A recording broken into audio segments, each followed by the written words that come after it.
секунд есебімен табыңдар деген балалар. Бізде сағат берілген, 2-ден 1 сағат қанша секунд дейді. 2-ден 1 сағат қанша секунд болады, соны табуымыз керек. Ол үшін бізде 1 сағатта қанша секунд бар, соны табуымыз керек. 1 сағатта қанша секунд бар?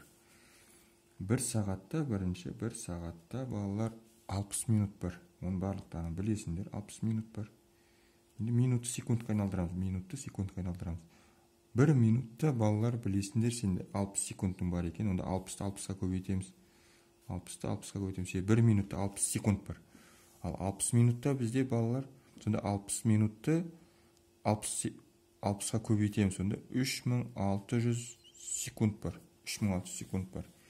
Сонда 2-ден 1 сағатты, сонда 1 сағатта балалар, 1 сағатта 3600 секунд бар деген сөз ғой.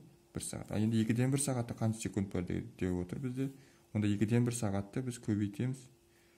2-ден 1 сағатты көбейтеміз 3600-ге. 3600-ге. Тең. Мынау бізде өзі дұрыс бөлшек болатын болса, оны бірден көбейтуді орындай береміз. 2 мен 3600 қысқаратса, мынаның бөлімінде 1 деген сан бар балалар. 3600 бөлімінде 1 деген сан бар.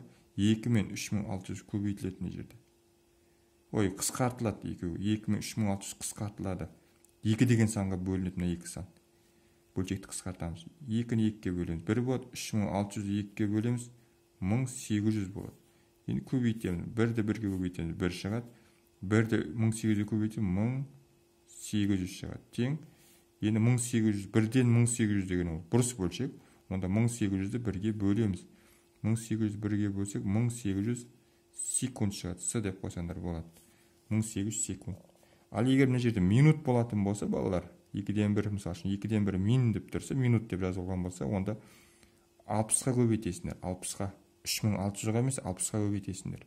Сағат болса ғана 3600-ға көбейтесіңдер, ал минут деп жазылған болса, сағаттың орнына мин деп тұрса, онда 60-ға көбейтесіңдер. Соны ескеріңдер.